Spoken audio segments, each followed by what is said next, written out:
Partnership partnership एक ऐसा business organisation है जिसमें एक फॉर्मल एग्रीमेंट रहेगा दो या दो से ज़्यादा लोगों में, जिस एग्रीमेंट में वो एग्री करेंगे कि हम को ओनर्स होंगे बिजनेस के, प्लस वो आपस में रिस्पॉन्सिबिलिटीज़ को डिस्ट्रीब्यूट करेंगे बिजनेस को रन करने के लिए एंड शेयर करेंगे प्रॉफिट एंड लॉस को एक एग्रीड रेशियो में।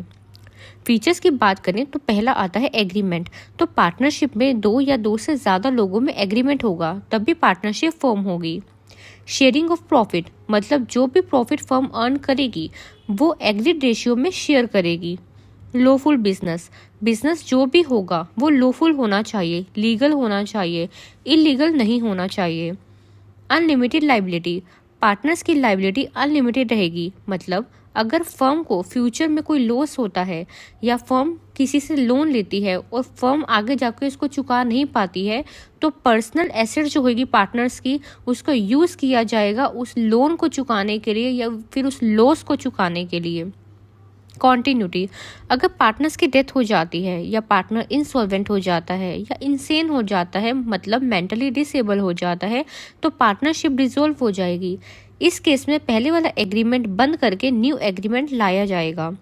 मेंबरशिप की बात करें तो पार्टनरशिप में मिनिमम 2 मेंबर्स होने ही चाहिए एंड मैक्सिमम की बात करें तो बैंकिंग बिजनेस में 10 मेंबर्स होने चाहिए और जनरल बिजनेस में 20 होने चाहिए। नॉन ट्रांसफरेबिलिटी ऑफ शेयर्स कोई भी पार्टनर दूसरे पार्टनर की परमिशन के बिना अपना शेयर किसी आउटसाइडर को नहीं दे सकता। डिसीजन मेकिंग एंड कंट्रोल जो भी डिसीजन लिए जाएंगे वो पार्टनर्स मिलके लेंगे एंड मिलके ही वो फर्म को क्या करेंगे, कंट्रोल करेंगे। प्रिंसिपल एजेंट रिलेशनशिप मतलब पार्टनर्स फर्म के एजेंट होंगे और वो फर्म के लिए काम करेंगे। अब बात आती है एडवांटेजेस की। पहला, इजी टू फॉर्म पार्टनरशिप को बनाना काफ़ी इजी होता है। क्यों? क्योंकि इसमें कोई भी लीगल फॉर्मेलिटीज़ नहीं होती है, इसमें रजिस्ट्रेशन भी कंपलसरी नहीं है। एक्सेस टू मोर कैपिटल अब इस बिजनेस फॉर्म में एक से ज़्यादा मेंबर होते हैं तो यहाँ पे लार्ज अमाउंट ऑफ फंड्स जो है हमें मिल जाते हैं as compared to sole proprietorship. Sharing of risk यहाँ पे बिजनेस रिस्क पार्टनर के बीच में शेयर होगा, इससे जो रिस्क का बर्डन है वो एक पर्सन पे ना आके जो पार्टनर्स होंगे उसके बीच में शेयर हो जाएगा।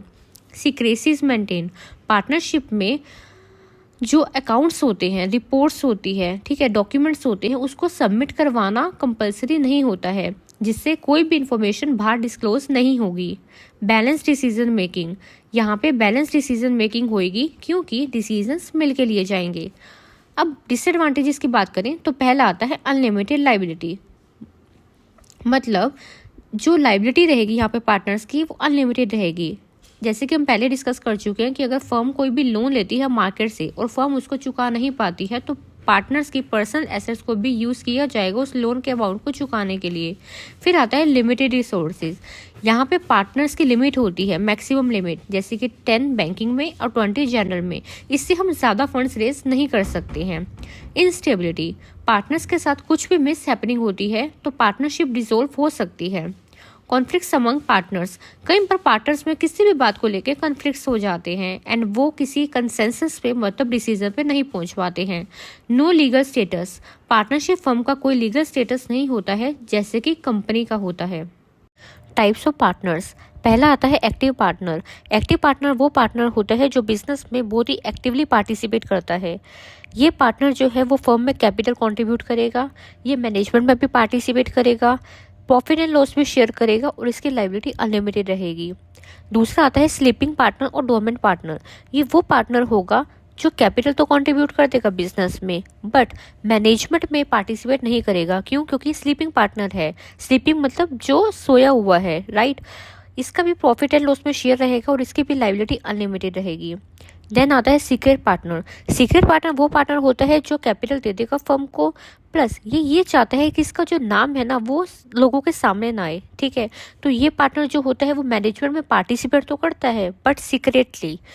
इस पार्टनर का भी शेयर रहेगा प्रॉफिट एंड लॉस में और इसकी भी लाइबिलिटी अनलिमिटेड होगी। नॉमिनल पार्टनर वो पार्टनर होता है जो फर्म को कैपिटल तो नहीं देता बट अपना नाम देता है, ठीक है। और ये पार्टनर जो है कोई भी पार्टिसिपेट नहीं करेगा बिजनेस के अंदर, ना ही इसका शेयर होगा प्रॉफिट एंड लॉस में, बट इसकी लाइबिलिटी जो है वो अनलिमिटेड होएगी। क्यों? क्योंकि मार्केट में सबको पता है कि ये पार्टनर जो है वो फर्म में पार्टनर है। देन आता है partner by estoppel. Partner by estoppel वो पार्टनर होता है जो अपने एक्शन से और अपने बिहेवियर से लोगों को ये दिखा देता है कि वो फर्म का पार्टनर है, जबकि वो फर्म का पार्टनर नहीं है। तो ये वो पार्टनर होगा जो कैपिटल कंट्रीब्यूट नहीं करेगा, बिजनेस में पार्टिसिपेट भी नहीं करेगा, ना ही इसका शेयर होगा प्रॉफिट एंड लॉस में, बट इसकी लाइबिलिटी अनलिमिटेड बन जाएगी। क्यों? क्योंकि इसने लोगों को बता दिया है कि मैं पार्टनर हूँ फर्म में। तो अगर फर्म लोन लेगी तो लोगों को पता है ये भी पार्टनर था फर्म का, और लोग जो है वो इससे भी रिकवर करवाएंगे। फिर आता है पार्टनर बाय होल्डिंग आउट।